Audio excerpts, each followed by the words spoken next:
வணங்குகிறார் HD கனடாவின் இன்றைய முக்கிய செய்திகள். இந்திய செய்திகள். சென்னை ஜார்ஜ் கோட்டையில் நாளை இந்தியாவின் 78வது சுதந்திர நாள் கொண்டாடப்பட உள்ளது. அதற்கான ஏற்பாடுகளை பொதுப்பணித்துறை செய்து வருகிறது. இந்த ஏற்பாடுகளை பொதுப்பணித்துறை அமைச்சர் ஏவா வேலு ஆய்வு மேற்கொண்ட பிறகு செய்தியாளர்களிடையே பேசினார். இத்துறை சார்பாக 3 அரங்கங்கள் அங்கு அமைக்கப்பட்டுள்ளதாகவும் 1100 பேர் அமரும் வகையில் நாற்காலிகள் போடப்பட்டிருப்பதாகவும் அவர் தெரிவித்தார். அடிப்படை வசதிகள் அனைத்தும் செய்யப்பட்டு வருவதாக கூறினார்.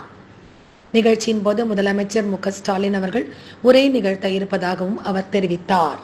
அரசியல் கட்சியை சார்ந்த அதனுடைய தலைவர் பெருமக்கள், பொதுமக்கள் ஆகியோர்களெல்லாம் அந்த சிறப்பான காட்சியை கண்டுகளிப்பதற்காக பொதுப்பணித்துறையின் சார்பாக இங்கே 3 அரங்கங்கள் அமைக்கப்பட்டிருக்கிறது.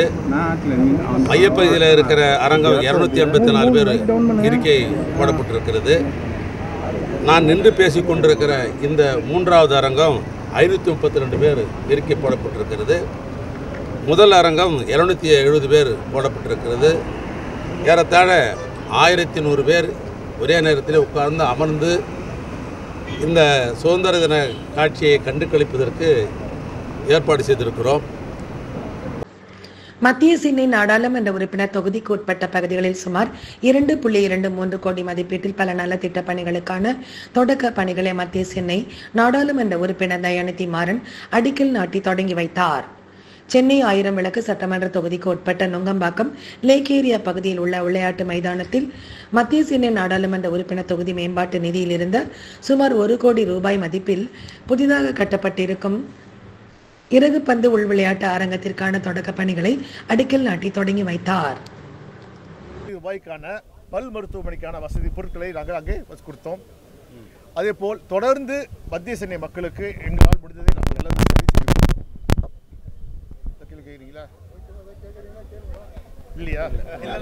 ரொம்ப நன்றி, ரொம்ப நன்றி.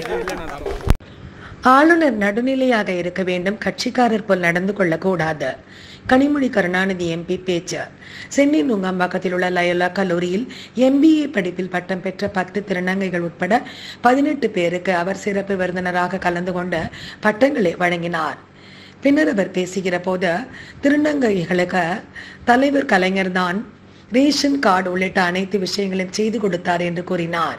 பெரியார் வழியில் வந்த இந்த ஆட்சி இன்று வரை அதை தொடர்ந்து கொண்டு இருக்கிறது என்றும் கூறினார்.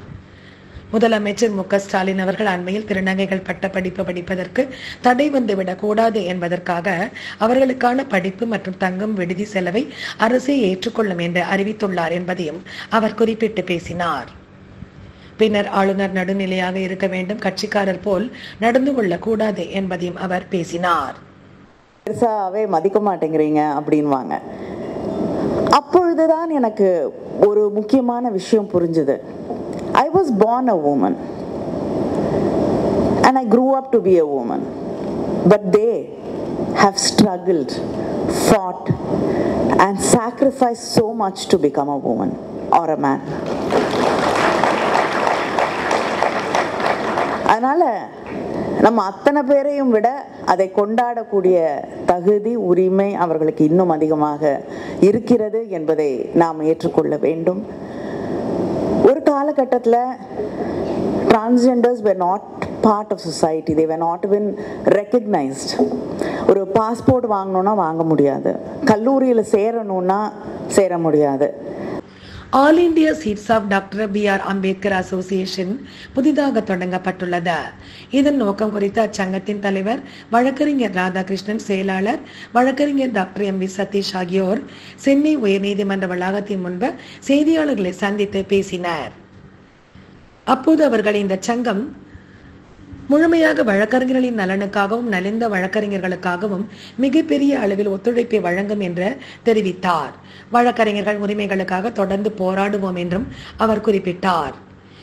மேலும் மத்திய அரசு நிறைவேற்றி இருக்கும் வழக்கறிஞர்கள் பாதுகாப்பு சட்டத்தை தமிழ்நாடு அரசு சட்டமன்றத்தில் நிறைவேற்ற வேண்டும் என்ற கோரிக்கையையும் முன்வைத்தார்.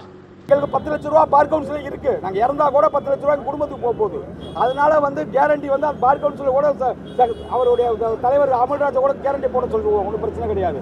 அதனால வந்து வக்கீல்களுக்கு வந்து மிகவும் வந்து ரொம்ப வறுமையில் இருக்காங்க, ரொம்ப கஷ்டப்பட்டுருக்காங்க. அதெல்லாம் தூக்குறதுக்கு தான் இந்த அசோசியேஷன் ஆரம்பிச்சிருக்காங்க. ரெண்டாவது வக்கீல் இறந்தா வந்து அங்கே தூக்கிட்டு போடுறது கூட ஆள் கிடையாது.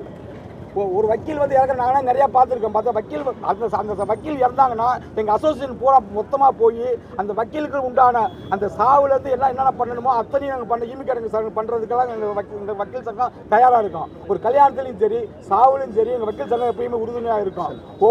ஒவ்வொரு வட்டமும் அம்பேத்கர் பிறந்தநாள் அம்பேத்கர் இறந்தநாள் வரும்போது நாங்கள் மிக சிறப்பாக வந்து இந்த அம்பேத்கர் இதை கொண்டாடி ஜூனியர் அட்வொகேட்டுக்கெல்லாம் வந்து கான்ஸ்டியூஷன் புக்கு அவங்களுக்கெல்லாம் கொடுத்து கௌரவிப்போம். அந்த ஜூனியர் அட்வொகேட்டு சீனியர் அட்வொகேட்டு உள்ள குழந்தைகளுக்கெல்லாம் படிப்பு செலவு என்ன செலவோ அதெல்லாம் நாங்கள் செய்யறதுக்கு ரெடியாக இருக்கோம்.